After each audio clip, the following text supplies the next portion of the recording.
Okay, so I think we have a number of colleagues now. So, dear colleagues, ladies and gentlemen, thank you very much for being here with us today and also engaging with us in this ambitious project of EndoEngage. We are the European Endometriosis League, and by this project, we are aiming at engaging our colleagues, our stakeholders, our patients, and all healthcare professionals that are involved in patient care. We are very keen to have a joint effort to be able to manage better and better our patients with endometriosis. And thanks again for being here with us. This is the first webinar for the EndoEngage project. Please expect so many to come with so many interesting topics related to endometriosis and its management. Today, we have an experienced colleague from the National Institute of Tumors of Milan, and I will give the word to Alin Konstantin, who is my Vice President of the EEL. And please, Alin. Thank you, Mohammed. Thank you, everybody, for taking your time and joining us for the first EEL webinar of 2025. As Mohammed was saying, we've rebranded this, and our target audience are not only healthcare practitioners, but also patients. And we're looking for an interactive session with you. So feel free to ask questions, write them in the chat. Before starting with the presentation from Umberto, we'd like to thank our sponsor, Gedeon Richter, who has been supporting the EEL webinars for 5 years now. And for that, please allow me to share a short video from them with you.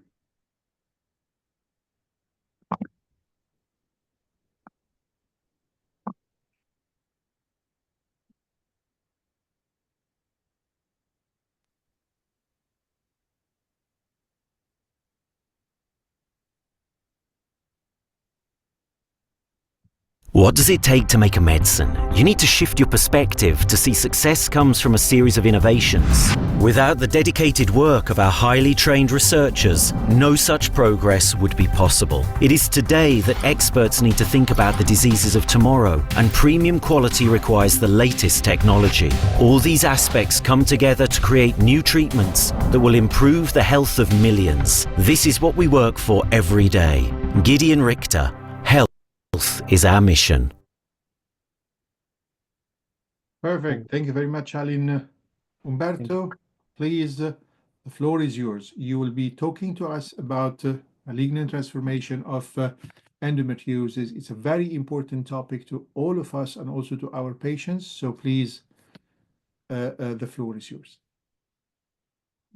Are you seeing my screen?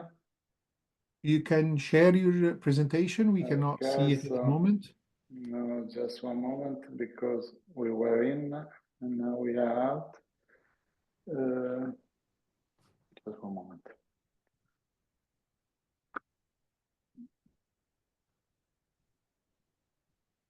Now probably you see. Yes, we do. Okay. So good afternoon, dear colleagues, and everybody is connected to this webinar. My name is Umberto Leone, as Professor Mabrouk nicely introduced me. I'm a gynecological oncologist working at the National Cancer Institute in Milan. It is my honor to be the first speaker of this new year of webinar from the European Endometriosis League, first time together with EndoEngage. I'd like to thank Professor Mabrouk for his kind invitation and also Dr. Konstantin. I have no conflict of interest to declare about this topic. First of all, I'd like to state that despite my my given title is about cancerization of endometriosis, I would like to briefly give you also an overview of a relationship between endometriosis and oncology in general.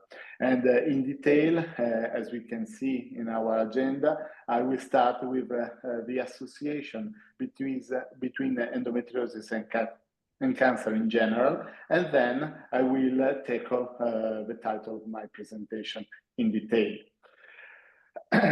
We start trying to elucidate if there is an association between endometriosis and cancer, and to understand if patients with endometriosis have a different risk of cancer in comparison with the general population. To do this, we have to go to Marina Pasov review and meta-analysis published in 2020, which tried to elucidate this topic. And first of all, we would like to understand if there is an association between the disease, a benign disease like endometriosis, and cancer in general. Marina Pasov included 5 core studies and concluded that there was a very small but not statistically significant positive association between endometriosis and cancer. So we can reassure from the beginning that patients with endometriosis are not different from the general population according to general cancer. But if we go in detail and we consider some specific cancers, we can see that, for example, including a total of 20 studies assessing the association between endometriosis and breast cancer, there was a very small but borderline statistical significant increased risk of breast cancer. However, if you see, the risk is nearly about 1. So mainly the risk in a patient with endometriosis and patient without is very similar, but a very small increased risk in patient with endometriosis. Another cancer, thyroid cancer, we see a more robust association between the two conditions with an hazard ratio of 1.39. However, if we consider the absolute risk of developing a cancer in a woman's life, we can see from this nice image derived from the ESHA guidelines that even if the risk of patients with endometriosis is higher, the absolute risk is very similar to the general population. And since the number of these cancers are low, the increase is very small. So we can give a reassuring message. Another cancer, consider endometrial cancer, no association. No association for another important cancer, the colorectal one, and as well, no association for cutaneous melanoma. So patients with endometriosis behave the same for this cancer. Different stories for cervical cancer, where we can find a protective role of endometriosis, we can say, since the risk of cervical cancer is lower in patients with endometriosis than in patients without endometriosis. So a positive message, a good message for patients with endometriosis. So to conclude this first part about the relationship of endometriosis and cancer in general, we can say that patients with endometriosis show a higher risk of breast cancer and thyroid cancer, but the absolute risk is low. So it's not so relevant from a clinical point of view and from an epidemiological point of view. However, patients with endometriosis have a significant lower risk of cervical cancer. If we go to the topic of the presentation, to understand if endometriosis can undergo malignant transformation, we can start from this slide. We have two different conditions, two opposite conditions, a benign condition and a malignant condition, which share some aspects, which share some features, such as the development of local and distant foci, resistance to apoptosis, that is resistant to the planned death of cells, since here the audience is not only of colleagues, but also of a patient. I try to explain that apoptosis is a safe way for the cell to avoid the growth of a lesion. So if there is a resistance to apoptosis, is more likely that the lesion can grow. And then there is also another feature in common, that is the invasion of other tissues. So infiltration, for example, of the bladder, of the bowel, as we all know about endometriosis, and that is typical of cancer. The first report of a cancerization in patients with endometriosis is from one of the fathers of endometriosis, Professor John Sampson, and this report is dated 1925. From that time to recent days, we can see that progressively there was an increase in the interest about endometriosis and cancer, and particularly over the last year, the number of publications is much higher. Endometriosis can undergo cancerization, yes, but this process is not so common. It's in up to 2.5% of women with endometriosis. And more frequently, this process occurs in the ovaries, while in up to more or less 25% of the cases, it can occur outside the ovaries. But why there is a cancerization of endometriosis? This is a very important paper by Sun Guo, which summarizes the main reason why endometriosis can undergo a process of malignant transformation.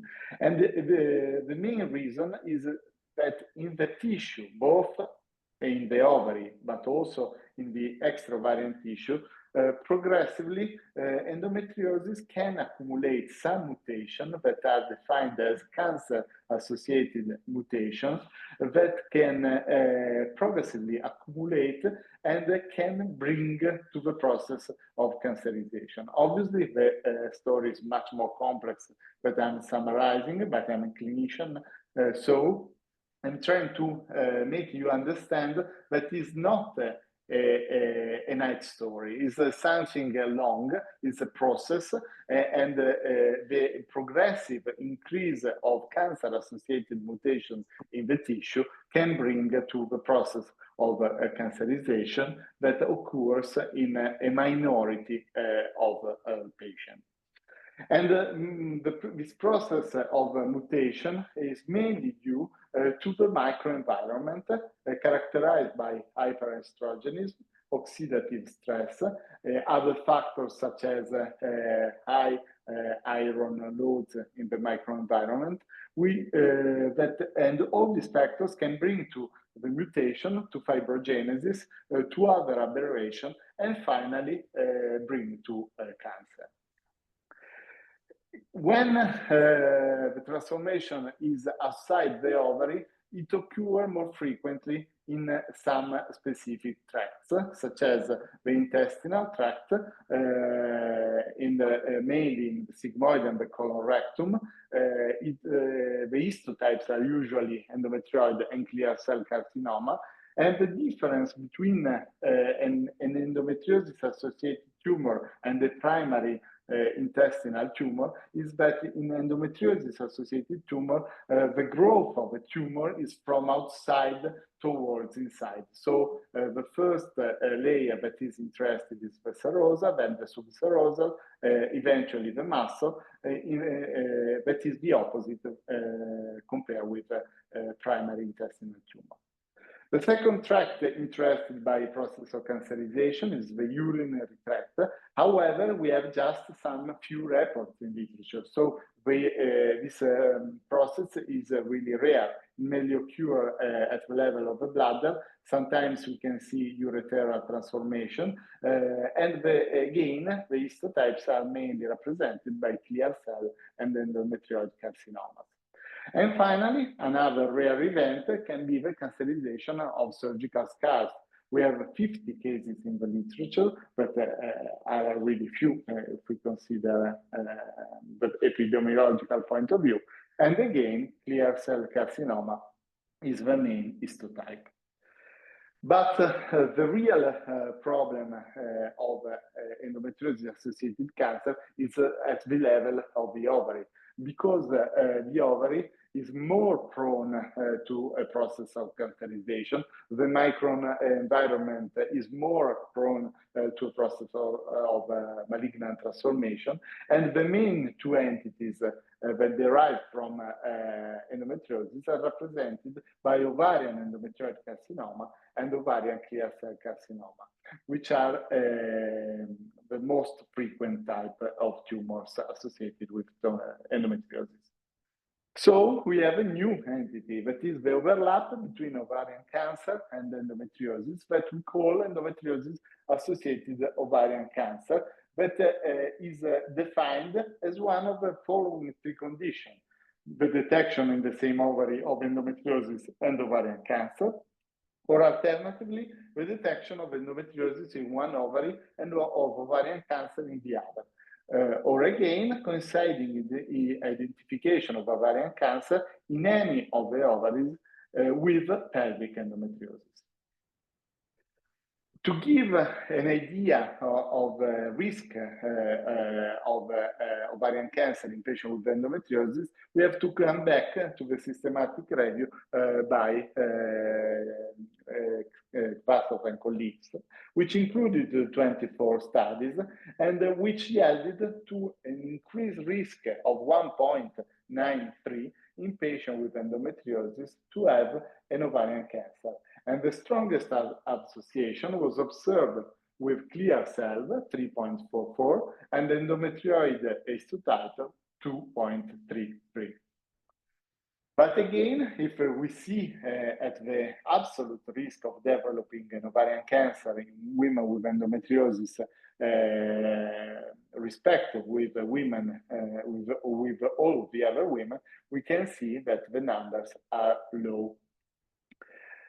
One important aspect that we have to consider is if the type of endometriosis, so ovarian, peritoneal, or deep endo, may influence the risk of having an ovarian cancer. And this Finnish study in 2018 tried to assess this point, concluding that the risk of ovarian cancer was increased in patients with ovarian endometriosis and with peritoneal endometriosis. No correlation was found with deep endo. This was true until this year, 2024. In July, an important paper was published on JAMA. It derived from a study which used the Utah population database, so an electronic database based on ICD codes. They included 80,000 women with endometriosis with around 400,000 controls. And as we can see in this figure, which summarizes the main results of the study, we can see that if we consider the different types of endometriosis, any endometriosis, the different types of ovarian cancer, the risk of having an ovarian cancer is much higher than the one reported by Marina Vassov and colleagues. And if we consider also just ovarian endometriomas, and we go to this column, we can see that again, the risk of having an ovarian cancer was much higher than the one reported by the other authors. So, on the basis of this important result, the authors of this study concluded that new studies are needed to guide improved ovarian cancer screening and prevention strategies, even in patients without important cancer risk factors such as BRCA variation. However, after the publication of these studies, different letter to the editor was sent to comment this paper, and I agree with the statement by Vercellini and colleagues that attempting to interfere a clinical recommendation based on data derived from an electronic database is fraught with risks, especially when expanded screening, which requires money for our systems, and demanding surgery are predictable consequences. In fact, we should also always consider the risks of surgery, and we don't have to give the message that surgery is the prevention of cancer. We should balance the risk of cancer with the risks of surgery, but we can go into detail on these aspects later. And another important comment always made by Vercellini and colleagues was that probably showing the absolute risk and not the hazard ratio is better to concern less patient and colleagues. In fact, if we go to the absolute risk, we can see that the risk in the study to have an ovarian cancer in patients with endometriosis was 0.29% compared with 0.10%. That is much different from saying that the patient with endometriosis has an hazard ratio of 4.2, is much less alarming. And another important consideration that is underlined by Terry and colleagues, the group of Professor Mismer, is that in this study, concurrent diagnosis of endometriosis and ovarian cancer was not excluded. What does it mean? That at the time of surgery, if I find endometriosis and ovarian cancer together, these cases were included in the final analysis. From an epidemiological and statistical point of view, this can lead to a detection bias, and when the authors, after this comment by Terry and colleagues, excluded this kind of endometriosis, obtained a very different hazard ratio of 1.71 that is more similar to the one reported by Vasov and colleagues. So endometriosis is actually a precursor of ovarian cancer. The answer is yes, but not endometriosis, but a particular form of endometriosis that is atypical endometriosis, which stays in between endometriosis and endometriosis-associated ovarian cancer. It's like hyperplasia in endometrium that is in between a normal endometrium and endometrial cancer. And atypical endometriosis, so, is an intermediate precursor, mixed conventional endometriosis and ovarian cancer on the basis of its temporal precedence, and it divides in two types: endometriosis in high-risk endometriosis and low-risk endometriosis. Mainly,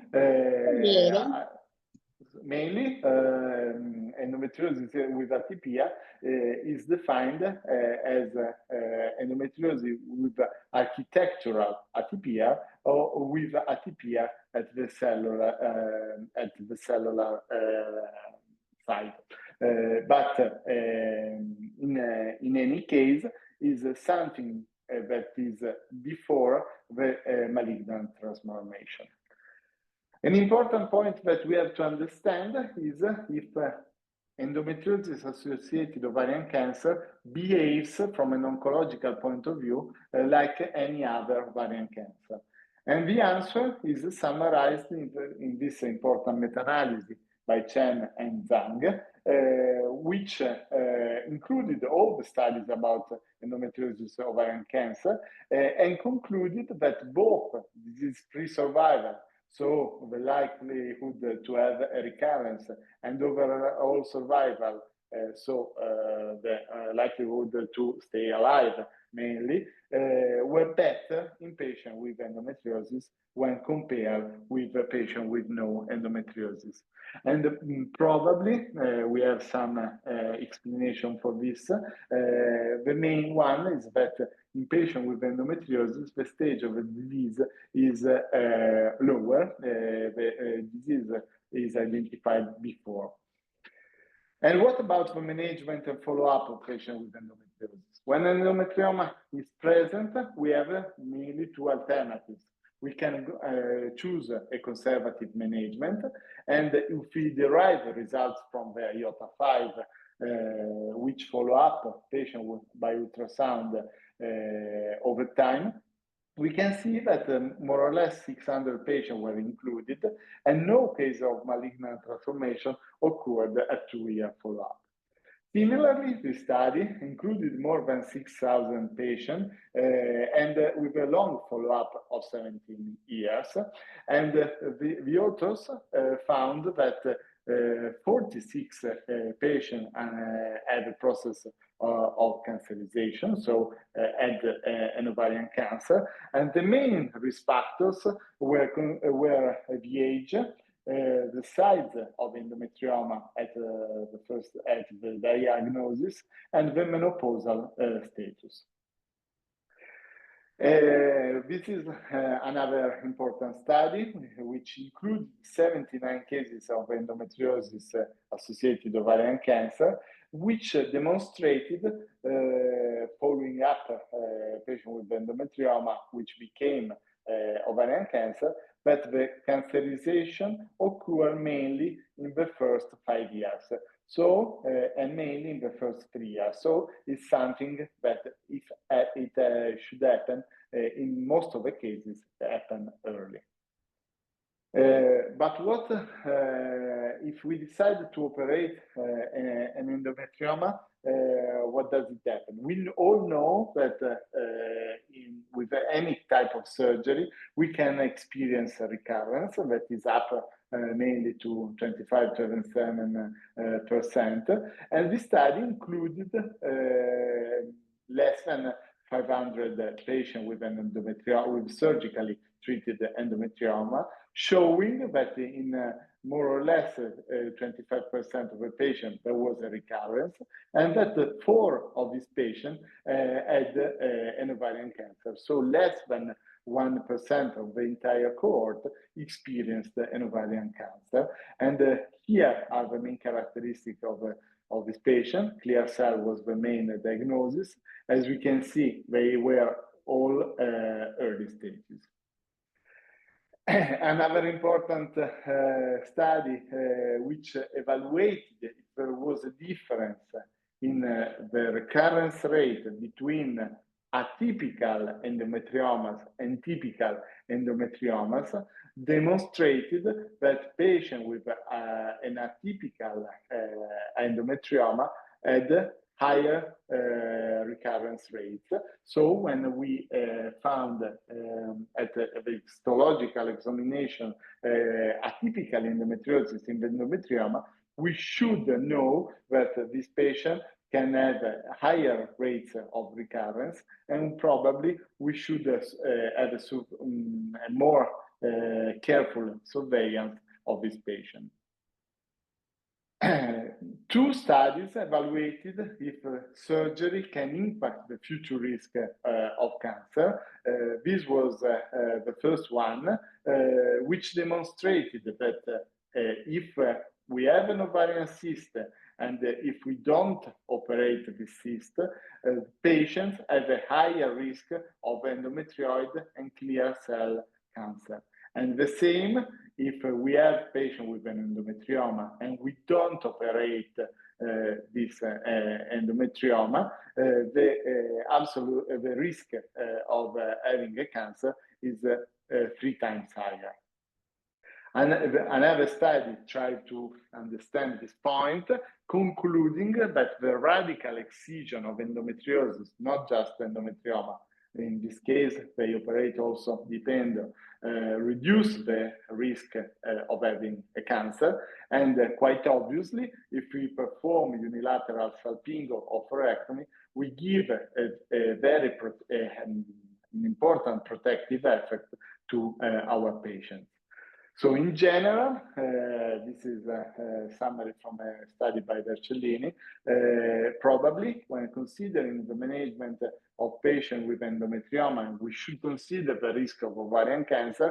We should try to identify some risk factors, such as the age of the patient, if the endometrioma is a recurrence, the size of endometrioma, and a previous diagnosis of atypical endometriosis, and decide to remove or not the ovary, also considering, particularly considering the age of a patient, because in a young patient, apart from the desire of fertility, it is preferable to maintain the ovaries also for the cardiovascular risk, for the to reduce the risk of dementia, of osteoporosis, and many other conditions. So in conclusion, we can say that patients with endometriosis show a higher risk of ovarian cancer, but the absolute risk of ovarian cancer is quite low, even because ovarian cancer is a rare event. The endometriosis-associated ovarian cancer seems to have a better prognosis compared with other ovarian cancer. And the management of endometrioma should be personalized considering many factors. And the counseling, the interaction with the patient, trying to make the patient understand all the different aspects and also the risk of surgery is crucial to make the perfect choice. Thank you for your attention. Thank you very much, Umberto. This has been extremely comprehensive, and I couldn't wish for more, but I'm not surprised because I have seen you lecturing before, and I know very much how you articulate the topic and the presentation, and it's a tough challenge. It's not easy to give a presentation with this complexity to an audience of mixed between gynecologists, patients, doctors, GPs. I know a lot of names who are actually attending here, and at the same time we have also medical students. So thank you very much. It's amazing. Thank you, Mom. Some questions are coming through, but we will ask you a lot of questions today, so be patient and bear with us. Yeah, absolutely. I will kick off with a first question, okay? And let's imagine, because obviously we practice and we see patients with endometriosis every day in the clinic, and they're very well informed, more than what we could imagine. And after the paper of July 2024 in JAMA, and obviously the comments that came from very experienced teams with endometriosis. If I am a patient, I'm just trying to do some scenarios, having a 3-centimeter cyst that's asymptomatic. I come to you in clinic. I see you in clinic for a second opinion because you're the oncologist. And I will try to ask you some questions. Dr. Leone, is my ovarian cyst pre-malignant, yes or not? Age of the patient? I am 28 years old. No, I surely reassure the patient about this. Obviously, in my practice, I'm a surgeon, so I perform basic ultrasound, but not advanced ultrasound. So I will send for a second opinion also at ultrasound. But if the cyst has reassuring characteristics, I will give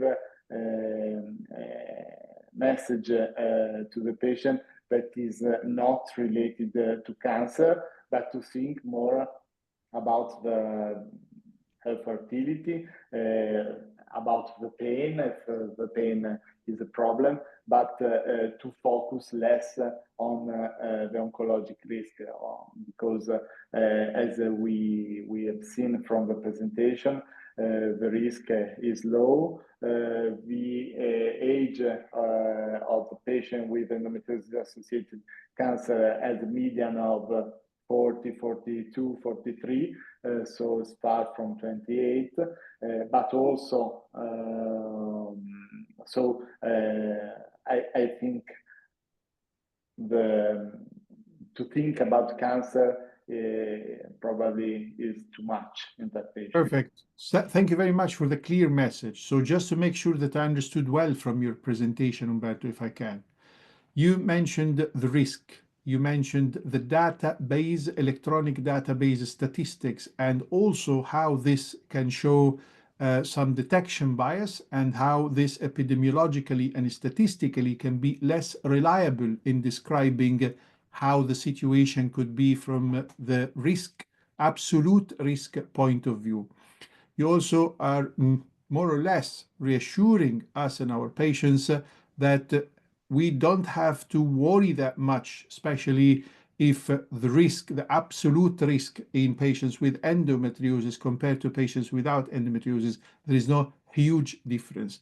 And also, you mentioned that the diagnostics are very important. Diagnosing atypia is very important, bearing in mind the age of the patient, her reproductive wishes, her symptoms, etc., are extremely important in making a decision about the endometriosis, because if we start to be afraid about a 3-centimeter cyst that can be cancer because there is a high risk of developing cancer, we will not even remove a cyst.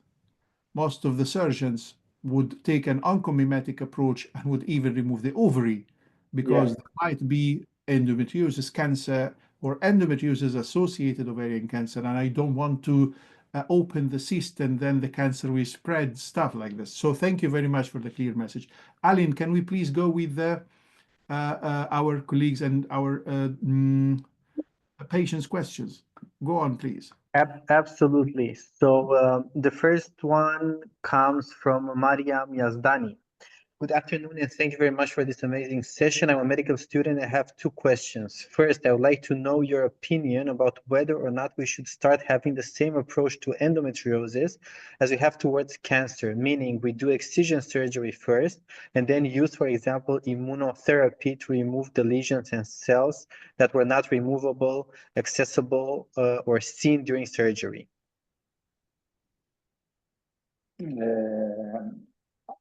Actually, I don't know if I understood well the question, but obviously oncologic surgery and surgery for endometriosis are completely different, because usually when we start to approach an endometrioma that we consider an endometrioma, nothing more, in most of the cases we open the cyst, or in any case there is an opening of the cyst that should be avoided in any case in oncology. I didn't understand about the immunotherapy that is. So the concept here, Umberto, is, and it's a very smart question from our medical student colleague, is we do oncological surgery and give adjuvant chemotherapy after the oncology surgery. Okay. I get the point. So yes.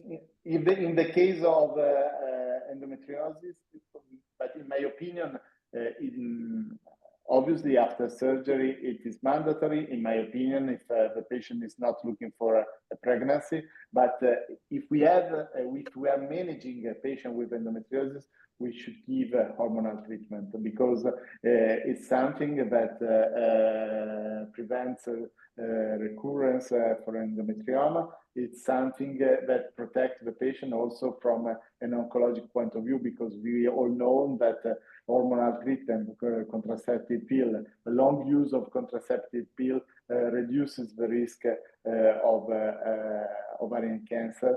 So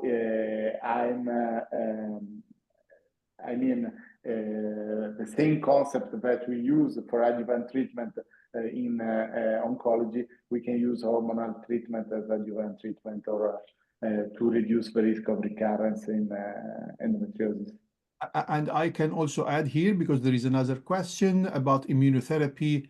The answer is there are a lot of trials under research now about immunological drugs that can be utilized after the Yes. endometriosis surgery, but this is not available in the market yet. So thank you very much, Mariam. We have another question from... And maybe also to add to what Umberto was saying, that the hormonal treatment after surgery will reduce the recurrence. I think it's important for our patients joining our session this evening to understand when we do endometriosis excision surgery, we are excising the macroscopic lesions. So basically the lesions that we're seeing, we're not able to identify the microscopic lesions, which might evolve after the surgery. So hormonal treatment might reduce the progression of these microscopic lesions to become macroscopic symptomatic lesions. I completely agree. Absolutely. And there is a strong evidence, by the way, to support this. There are strong randomized controlled trials that demonstrated that using hormonal treatment after the surgery improves the pain and quality of life, reduces the recurrence, and reduces pain. And having said that, I would also add just a very small thing to our colleagues and patients here around. I can see gastroenterologists, a lot of specialties actually attending, that surgery alone is not the only treatment for endometriosis. It's integration of so many things. It's surgery, it's pain treatment, it's fertility, it's hormonal treatment, it is physiotherapy, it is psychology, it is dietitian, it's so many things. And this is why we stress, we highlight, we say it in every possible imaginable language that endometriosis should be managed in endometriosis centers. And there is no one treatment or one size fits all. It is tailoring the treatment according to the patient's needs and the family or a couple needs, because this is what we aim at the end. We're not treating lesions, we are trying to manage patients, which is totally different. We have a good question here also from our colleague from gastroenterology, Osdal Ersoy. Umberto, our colleague is a gastroenterologist, and That's she fantastic. sometimes, yes, and sometimes she diagnoses endometriosis during the workup for patients with pelvic pain.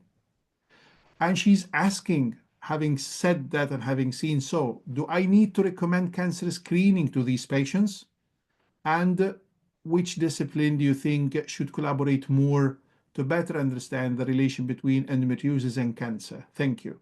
She's from... No, the answer is that I don't think so, because population screening, we should consider the absolute number. So if we consider that more or less we can have 12 cases among 100,000 women of ovarian cancer, if we consider that the more common histotypes are endometrioid and clear cell histotypes, they are more or less they occur in 3 patients among 100,000 patients a year. So the numbers are really small. So if we consider even that the risk for a patient with endometriosis is 4 times, we don't have numbers to justify a screening program, and we don't have any financial justification for a national health system to do this. So at the moment, we don't have, I think it's not right to suggest a screening program of these patients. Thank you very much, Umberto. But also for Osdal, if I have to answer you, and in Turkey there are so many of those, if you find a patient that has endometriosis, don't screen her for cancer. The best thing to do is refer her to an endometriosis center. And Absolutely. in Istanbul, there are so many of those, and they're very good. We know a good number of them. So thank you very much. Aline. Also, maybe Mohammed, to add to this, because all of us have seen different practices, and for some doctors, the colonoscopy is part of the systematic diagnose approach for endometriosis. I think this is an important takeaway message, both for the healthcare practitioners and also for the patients, that the colonoscopy doesn't have the possibility to diagnose bowel endometriosis.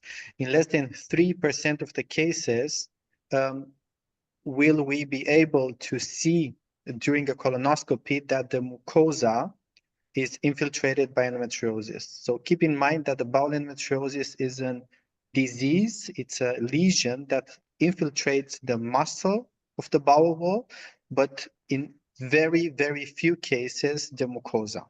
So the colonoscopy is something that should be kept for the cases where the patients are having rectal bleeding, and we need to find an explanation for that. Okay, moving forward, many comments, and thanks for you, Umberto, and we thank you as well. Another question from Tamer Hosni. How can we see the increased risk for ovarian cancer? Sorry, I've lost part of the question. The question was, how can we suspect preoperatively before if there is an increased risk for ovarian cancer? So, yes, you got it. I got it, but there was some problem with the connection. But in any case, obviously, it's not easy. Again, we should consider the pH, the size of the cyst, but mainly it's ultrasound that can help us if we have an advanced ultrasound service. Otherwise, we can use, for example, in France, it's more popular MRI. It depends from the country we are, but it's not important, the technique. Obviously, I prefer ultrasound because it's less expensive, it's easier, it's faster, and also because I have a very talented and experienced colleague in my unit. So I will send to the colleague for assessment at ultrasound. There are some features that can be quite scaring, but there are some atypical endometriomas that doesn't mean atypical endometriosis that is an histological feature. There are some atypical endometriomas at ultrasound that are classified in many papers. So we should consider these aspects, and we should balance any treatment with the desires of the patient, obviously. We cannot rely on the CA 1 to 5 because obviously is changed in both conditions. There are some cases of ovarian cancer in which this marker is very, very high, so we can hypothesize that, but usually it's associated with an abdominal diffusion of a disease. So in that case, you can see with imaging before going to surgery. So mainly there is not a clear solution to detect, to make a difference, but I think that ultrasound and MRI are the most important tools to discriminate.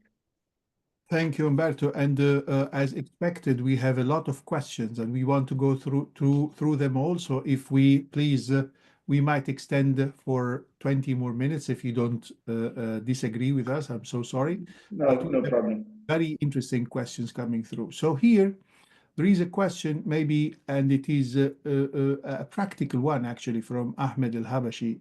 He's saying, do endometriomas near menopause represent a necessity for regular follow-up with tumor markers or ultrasound? So the point here is, Umberto, there is also this myth. You have endometriosis? Yes. You reach the menopause? Yes. Forget about it. Endometriosis is gone with the menopause. The point here is what we are seeing every day and what we see when there is an atypical endometrioma, and the guidelines here above 45. So the point here, a new growth of endometrioma, atypical endometrioma with papilla, rapidly growing endometrioma near menopause, etc., etc. What are the criteria that would make you think about this endometriosis near menopause, and which patient would you really keep an eye on? So mainly, I think that obviously we have to speak with the patient because we know that every patient has different desires. Also in the follow-up, there is the patient who is happy with ultrasound and regular follow-up, but there are patients who doesn't accept this kind of follow-up and want to that the cyst is kept away. So we first of all we have to discuss with the patient about the risk, about the different possibilities, also looking at the literature. But at the end of the story, I think that the management of patients near menopause is easier because we can operate them if we have a suspicion of malignancy, and probably it is sensible to I'm not saying that everybody has to be operated, but in these cases also considering the small increase in the risk, we can choose surgery as a solution. But if we decide for follow-up, it is likely that we can follow up for the first year, but we have seen that if there is a malignant transformation, usually it occurs at the beginning, in the first years. So it's not mandatory to continue to follow up the patient forever. As you were saying, in this case, Aline, your connection, we couldn't hear what you were saying. Is it better now? Yes, now it's better. Okay. Yes. So I was saying, Umberto, I totally agree that patients who are having endometriosis close to the menopause, these are simpler cases from a decision point of view, because we're not thinking about fertility and ovarian reserve that we need to spare. So it's easier to indicate a surgery and take out the ovary, even both of them. We have so many questions, so let's move on to the next one. So the next one is from Noemi Salmeri. Do you believe in the existence of atypical endometriomas? And if so, do you see a clinical, surgical implication for that now or in the coming future? Atypical endometrioma at ultrasound or from an histology at ultrasound? So maybe, again, it's a matter of experience of our sonography, because I can easily rely on what my colleagues say, because she's really experienced and simplify my work. Obviously, they are rare findings, and they have been classified on many IOTA papers, for example, so we have some information. But usually an atypical endometrioma is, at the end of the story, is benign, it's not a cancer. So if we have experience with that kind of images, we can manage them, and we obviously the main point is that when we find something strange, it's better to refer the patient to experienced centers in endometriosis or in oncology, because there we have a specialist that can manage these cases, and then they can resend the patient to the first colleague. But I think it's better to have a shared management in these particular cases. Thank you very much. Endometrioma exists, and I just would like to highlight here, Umberto, that there is an ultrasound and an ultrasound. Saying that this is an endometrioma is like looking at this and say this is a telephone. Yeah. Yes, it is. An endometrioma is description of a lesion, but we need to describe this lesion much more. We need to understand if this endometrioma is a simple endometrioma, typical endometrioma, has papilla inside, has vascularization, has any atypical feature, and this is why eyes do not see what mind does not know. You can have an ultrasound scan. This ultrasound scan is totally negative, but there is something. So if there is a doubt of endometriosis, if there is an endometrioma, if there is a high risk, if you're perimenopausal, etc., it's better to have a specialized ultrasound scan. Yeah. And this is why Umberto was saying, I trust my sonographer, and I know his sonographers, and I know where he works.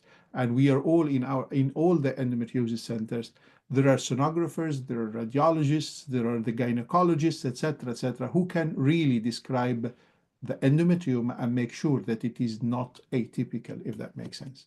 Aline, please. And maybe to add to that, there's a difference between basic and advanced ultrasound, and we have very good risk calculators for an ovarian tumor, an ovarian cyst, that can tell us which are the risks that this tumor is benign, is borderline, or it could be cancer. So that's the ADNEX model using the IOTA criteria, using the CA12-5, using the age of the patient. So we have actually good data that can help us a lot to decide upon that.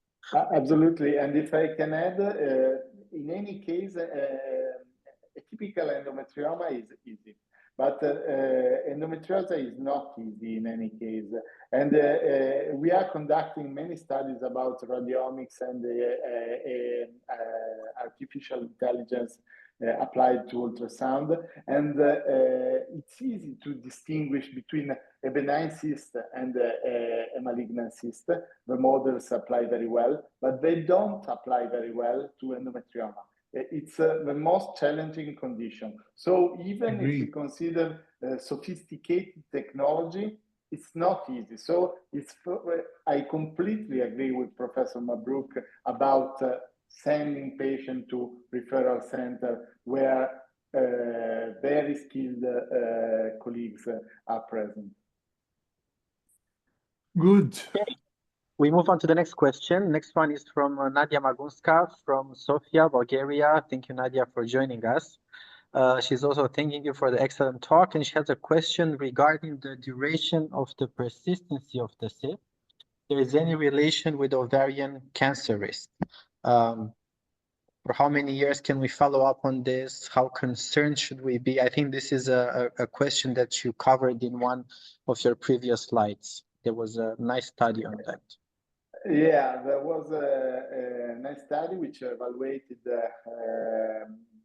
following endometriomas over time, demonstrating that in most of the cases, the transformation from endometrioma to ovarian cancer occurred mainly in the first 5 years, even if in that study it was reported that one case undergo cancerization after 13 years. So we should say that in general, from evidence from literature, that most of the cases the process of cancerization occurs earlier.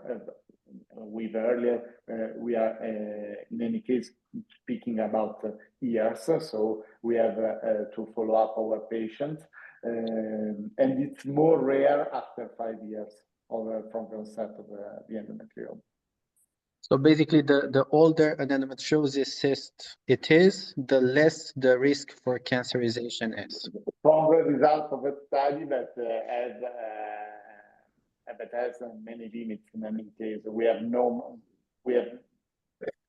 there is paucity of data on this topic. So I don't think we can give a precise message on this, but the data we have show this kind of results.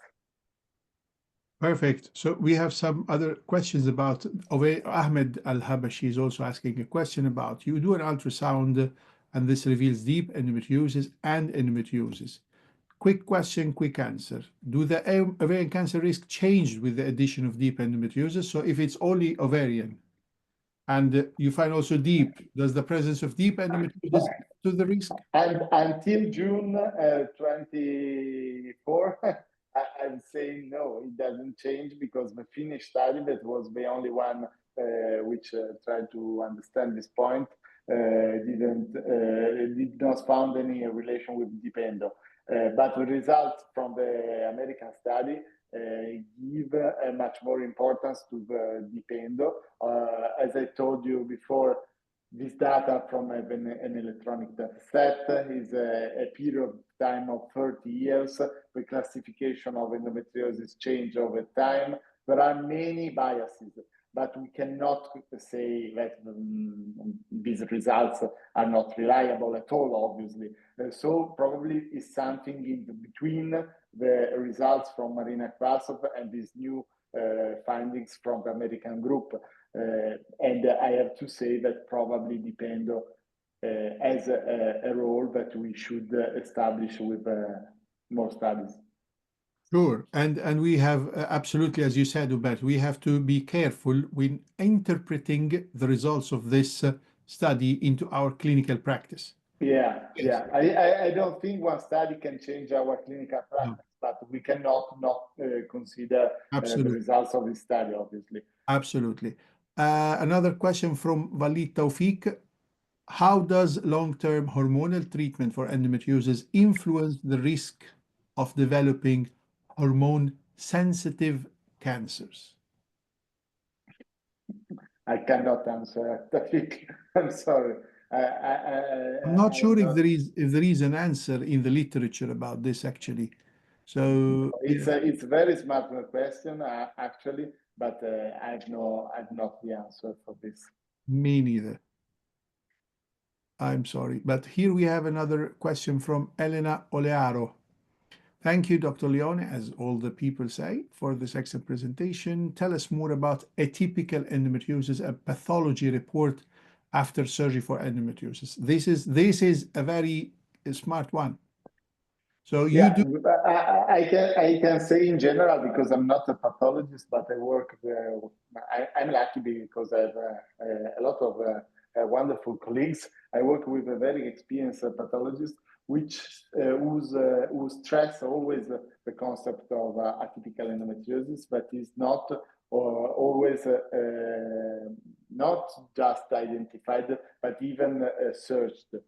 So as you told us before for ultrasound, that the report of ultrasound should be detailed in any aspect. We should improve probably in general in the description of our histological reports. In oncology, this is very much stressed. It's less stressed probably in endometriosis, but the finding of an atypical endometriosis can be something on which we can base our future management of that patient. If we want to go for a tailored management of the patient, this is an important information. So we should ask our pathologist also to include these features in their report. Sure, but here the question also, and I think this is something that we may agree or disagree upon. So I'm a patient, Umberto. I had endometriosis surgery. Yeah. Taken the pathology to your fantastic pathologist who came and said to you, Mohammed has atypical endometriosis. I am 30 years old. How would you counsel me? What would you say to me? It's an indicator for future malignancy, as you said, like atypical endometrial hyperplasia. And we say that it can develop and we need to have a follow-up. What would you say? Probably I try to explain the patient that it is not a finding of malignancy. It's something that can become malignancy, Exactly. but like in a dysplasia of cervical at the level of cervix, not every dysplasia will become a cancer. So it is important to give a normal treatment to reduce the risk of recurrence.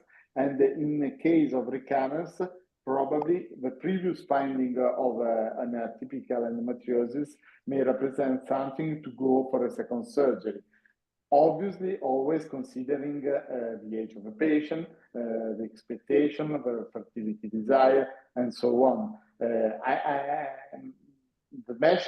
message should be, in any case, reassuring, because it is not cancer and we have removed it.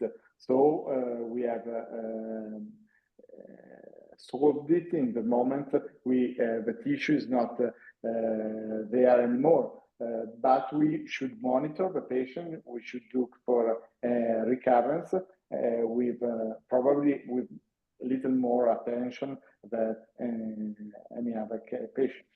Agreed. Agreed. Okay, Alin. Yes, we move to the next one. The next comment and question comes from Dorota, who is saying that we've been focusing on ovarian cancer. So her question is regarding the risk that the patients with, for example, superficial peritoneal disease are going to develop cancer. Do we have any data on that? Yes, there was the one slide and somewhere over here, but also again the study from JAMA demonstrated that also patients with peritoneal endometriosis can develop ovarian cancer, and this is mainly due to the microenvironment that facilitates the cancer-associated mutation, which can finally become a tumor. Both the Finnish study and the American study demonstrated that also patients with just superficial endometriosis can have an increased risk of ovarian cancer. Thank you. We also have a comment from Amr. He thinks that cancer is related to infertility and induction of ovulation rather than endometriosis independently. What do you think? It's a point of view. Obviously, there is a beautiful paper about the development of endometriosis from Vercellini, a new theory from Vercellini and colleagues, which stress that obviously early onset of MENAC reduce high number of ovulation, infertility, are all known risk factors for ovarian cancer. But probably they influence also the risk of ovarian cancer.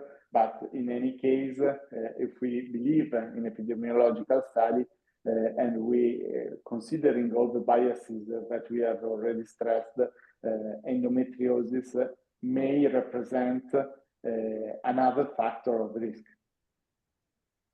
We also have another question from MG Magic. I think this question, we've discussed this earlier. How can we suspect pre-op the increased risk for ovarian cancer since the CA12-5 is elevated in both endometriosis and ovarian cancer? So we discussed about imaging, exactly. and so on. The answer is the same. So we can move to the next one, Evelyn Cricks. She's an endometriosis patient. Thank you for being with us this evening. And she's writing that she has often read in the community that many people were not able to benefit from hormonal treatment and that endometriosis lesions still reappeared or the endometriosis cells did not respond to it. Can this be linked to a typical endometriosis or does this need to be researched first? No, it's true, but not all the patients have benefit from hormonal treatment. More or less 2/3 of the patients have benefits. And then again, in this case, we are speaking more about pain symptoms because obviously the objective of hormonal treatment is mainly to manage the symptoms or to prevent recurrence. Hormonal treatment, like any treatment, is not good for everybody, but in most of the cases is efficacious and safe. So in any case, my suggestion is to try hormonal treatment also because we have different preparation, different formulation, different way to bring the hormone to our body, the patch, the ring, injectable. It's a very wide discussion about hormonal treatment. Probably we don't have the time to deal completely about this, but the message is that hormonal treatment is important for endometriosis, should be given, is safe in general for the patient, and may reduce also, since we are speaking about cancer, reduce the risk not only of ovarian cancer, but also of endometrial cancer, with a slight higher increase in the risk of breast cancer. But however, we have a very successful screening program, so we can detect breast cancer earlier. So we have to balance again all the aspects. So here I would just add one small thing, if you permit me, Umberto, here about the link to atypical endometriosis, or this might need to be researched first. So the researching, we just don't want to super emphasize on atypical endometriosis. This is a part of the package, of the diagnostic package that's giving to the patient. So looking for atypical endometriosis with the imaging modalities that we have, either the specialized ultrasound or MRI, or is something that you look to the lesions, you see if they are typical, atypical or not, but there is no evidence to support that resistance to hormonal treatment or lack of efficiency or for hormonal treatment is related to atypical endometriosis. Absolutely. And here it's all about personalized treatment and tailored management approaches to every patient. And thank you very much. Zofia Borovic, she's asking a question about, first of all, thank you very much for the long-awaited session. Thank you. This is very encouraging, and thank you for being here with us. This means that we made the right choice, right topic, right person. She's now wondering whether the well-known protective effect of the oral contraception against the ovarian cancer arises from the anti-endometriotic effect. Would this be a good way of deduction? Probably one of the main explanation why oral contraceptive is protective is the absence of ovulation. That is one of the main risk factors of ovarian cancer. Obviously, in women with endometriosis, we had the reducing of the bleeding, probably a change in the microenvironment, a reducing in the hyperestrogenism. There are several basic science studies about the role of contraceptive, of hormonal treatment on progesterone receptors that are important in the process of cancerogenesis. So again, it's not just one point, but a mixture of different reasons. Perfect. So we have a question from New Zealand, and it is a good morning from there. Asking about a colleague in New Zealand where she can see for endometriosis. Kindly send your email to myself or to Aline, and we will be in touch with you through the EEL, and we will explore and reply to you in a personal way. Ahmed Khalifa is asking about, and this is a topic that is, yes, so thank you very much for the comprehensive presentation. May we know the ultrasound signs that arises in the suspicion of ovarian cancer on top of endometriomas? Ahmed, and Umberto, we have here also among the colleagues, Ligita from Malmo, from Sweden, and she's one of the most experienced person in the world in answering your question. So this is a direct invitation from you to her, to us, from me to her, as well, to arrange a webinar where she will teach us how we can look with an expert eye on endometriosis to diagnose atypical features that can raise suspicion and make us think this endometriosis can be atypical. Ligita, happy? Yes, thank you, Mohammed. I think this is great idea, because we see that people need more information about what is a typical endometriosis. We're using this terminology for the endometriomas, but again, I think we should have this webinar with the imaging and to show how this looks in real life and when we have to be worried. But I would say that unilocular cyst with typical groundless echogenicity without solid components are most likely benign. But when we have solid components, particularly with vascularizations, we have to be worried. So this is a very short take-home message, but I think we invite all now to the next webinar or the next webinar, and Yes. we will cover it with the ultrasound diagnostics and show you more how the malignant endometriosis with malignizations look like at ultrasound, and when you have to suspect malignization.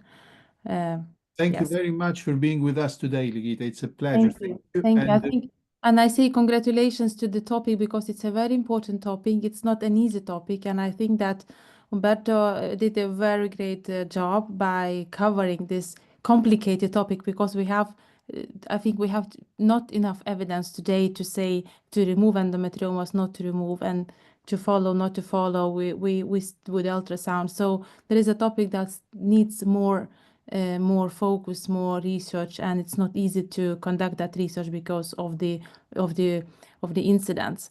So, or malignization in this is. So I think it's really congratulations, good choice, and as you said, good speaker, good timing, and of course good audience, because the audience is very important here, and I think that the topic was completely correct, because you see how many questions you have and how important is the topic. Thank you. Thank you, Ligita. Thank you so much. And I will send you some dates so that you tell us, obviously, according to your very, very busy schedule, I know, when you can join us in the next EndoEngage webinar to teach us more from your experience about the ultrasound suspicion with endometriosis. Thank you very much. I would be happy to do that. Thank you. Thank you. And you go on with the questions, Alim, please. I'm sorry, Umberto. Give us some more 10 minutes or 20. For you, everything. Thank you very much. Yes, Alim, please go on. Umberto, we promise we'll make it back to you in 2026 in Bologna for the 8th Endometriosis Congress. Thank you. So the next one is coming from Ala Abdullah, asking what is more reliable, MRI or ultrasound to characterize ovarian cancer? And before letting Umberto to answer that question, we'd like to let you know that the next EndoEngage session, which will be in February, is going to cover the topic of MRI. So we promise to address this question as well. Umberto, please. So mainly, as we previously stated, there are different schools. In Italy, we have a very important school for ultrasound, but apart from the parties and supporters, data about the use of MRI and ultrasound for ovarian cancer demonstrate that they are accurately the same in expert hands. Obviously, ultrasound is much more focused on the pelvis, but in experienced hands, I think, for example, to Professor Fischerova from Prague, to Antonia Testa in Italy, they can do a general assessment of the whole abdomen, also with transabdominal ultrasound. And there are data that this kind of ultrasound are highly reliable, but you should consider that they are really experienced specialists. So if you know that you have a very experienced ultrasound service, you can send the patient for an evaluation there. Otherwise, probably MRIs is more reproducible. Totally agree. Absolutely. And in fact, we have a question here relating to the same, more or less, topic. You do your imaging, you suspect endometriosis-related ovarian cancer in an infertile woman, will you proceed with oophorectomy or conservative surgery? Depends. If I have a strong suspicion of malignancy, I should go for a fertility sparing surgery. That means I try to remove just one ovary, and then I will send that ovary with a cyst to intraoperative examination, and then decide what to do. Obviously, if you have a good post-section service, you can decide it intraoperatively. Otherwise, you should be clear with the patient with a second surgery may be needed to complete the first surgery. But obviously, my preference is to do everything in one surgery, speaking before with the patient, and again, a referral to an oncologic center. In this case, I think it's something important. Perfect. You take the next question, Aline, from Nico. Sure. So the question is, how does the hormonal treatment help after the surgery if the tests show a risk of menopause? What can happen if the pills are stopped? So I suppose young patient has a surgery, low AMH, high LH, FSH, early menopause. Sorry, but I don't understand the question. What about the hormonal treatment? Sorry. So I think the question is if a patient has a primary ovarian insufficiency, okay, 30+, very low AMH, okay, high LH, high FSH, should she still use hormonal treatment? Is there any benefit, any risk if she's going to stop the hormonal treatment? I mean, it depends on the goal. If the patient is not looking for a pregnancy, I think in any case, if we are speaking about an endometriosis patient, or a patient with endometriosis, probably operated, she should stay, in my opinion, is indicated a hormonal treatment. Then, if she wants a pregnancy, she should look for an ART, probably. But if I understood properly the question. Yes, you understood it correctly, and I think you've addressed this right, Okay. Mohammed. Umberto, telegraphic questions, telegraphic answers. Mohammed Nabil is asking you if there is a specific pathological type of ovarian cancer that happens on top of endometriosis. Clear cell. And endometrioid. Do you agree? Yeah, probably more frequently clear cell, but the second one is endometrioid. But in any case, the management and the behavior of these two types of tumors are more or less the same, are similar. Perfect. Azli Han from Turkey. She's a gynecologist and she's asking you straightforward questions, straightforward answers. I want to ask you if you recommend prophylactic salpingectomy for post-menopausal women who have been followed up with an endometrioma for a period of time and rejected surgery during the reproductive period of her life because she was trying to conceive. Now she's menopausal. Would you recommend salpingectomy or unilateral oophorectomy? You remove the tube? No, if I have to choose, not salpingectomy, because type 1 tumors have a different pathogenesis from type 2, but are high-grade serous ovarian cancer. In that case, the theory of the origin of the tumor is more related to the tube, to the salpings. In type 1, that are represented by clear cell, endometrioid, and low-grade serous carcinoma, the origin of the tumor is less related to the tube. So if I have to decide to do a surgical act, I would remove also the ovary in a menopausal. Totally agree. Another question from Jamal Fikri. Thank you, Jamal, for being here. Nice to see you. Operated patients, this is a very, yes. Hi, Jamal. Hi. Thank you for being here. Thank you. He's asking you a question. And this is a question from an expert surgeon. He's saying to you, operated patients demonstrated less malignant occurrence of malignancy. Is there an information about patients treated with alcohol sclerotherapy, knowing that alcohol is also used for liver metastasis, for example? No, actually, to the best of my knowledge, there is no data about this. I agree that the radical excision of endometriosis reduces the risk of malignant transformation, obviously, because we remove the origin of the tissue. So there is a lower risk. This doesn't mean that we have to operate for just for this reason. But I have no information about sclerotherapy and about the use of alcohol. I'm sorry about this.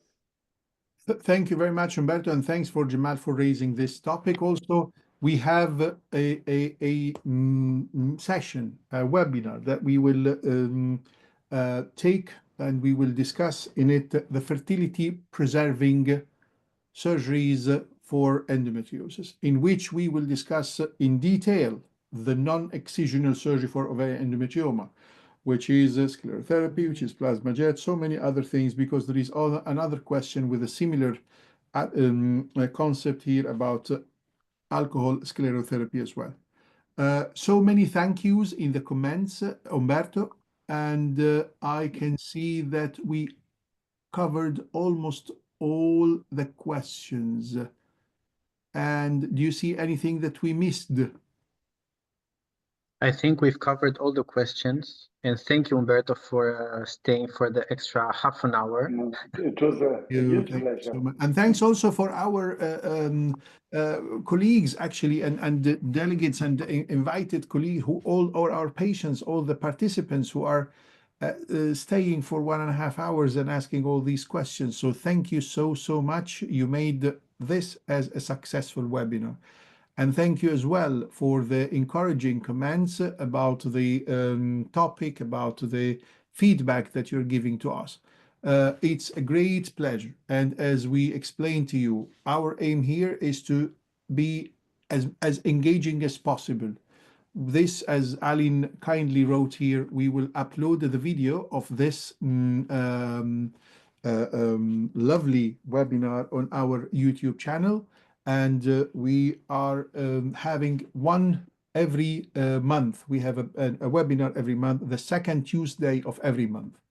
And the next one is very interesting about MRI, and how, with a very experienced colleague here from Cambridge University, Dr. Sue Freeman, who will be explaining to us also the role of the MRI and how MRI can be utilized in diagnosing preoperatively without the necessity of doing a diagnostic laparoscopy, the deep endometriosis. So thanks again, Umberto, for being here. And thank you. Thanks to everyone from our team and the office and the company, and also our media colleagues who are helping us tremendously to arrange these webinars. And thanks for the participants who honored us by the presence with us today in the evening, late in the evening. Thank you all so much. And we wish you a wonderful evening. Many thanks. Thank you. Anything you want to add, Aline? I think it's amazing that we've had patients, gynecologists, gastroenterologists from New Zealand all to the way to Europe. And I think it's fantastic that we had a successful first session of 2025. Once again, thank you, Umberto, and thank you to all the participants. And we're looking forward to see you in February for the second session, as Mohammed was mentioning, on the topic of MRI. Mohammed, anything from your side? Just because someone asked, I think we changed the Zoom thingy, the Zoom contract, whatever it is that we have. So it will be the same link, Aline, for the coming webinars, or we are changing? No, so it's going to be live.endometriosis.com. So it's Yes. going to be the same link for the whole Okay. year as it has been in the last 4 years. Perfect. So we'll stick to that. We keep it easy, we keep it simple. Exactly. So this is for Irina, who was asking, and for all the patients and colleagues who are here. Please keep this link, and this will be the same for the upcoming 12 webinars. And we are upgrading our website, so you can visit our website and see these webinars and so many educational activities and materials. Thank you again. So grateful. Thank you, guys. Thank you, everyone. Thank you. Thank you, Umberto. Thank you. Bye-bye. Thank you. Thank you so much. Thank you all. Thank you. Thank you. Bye bye.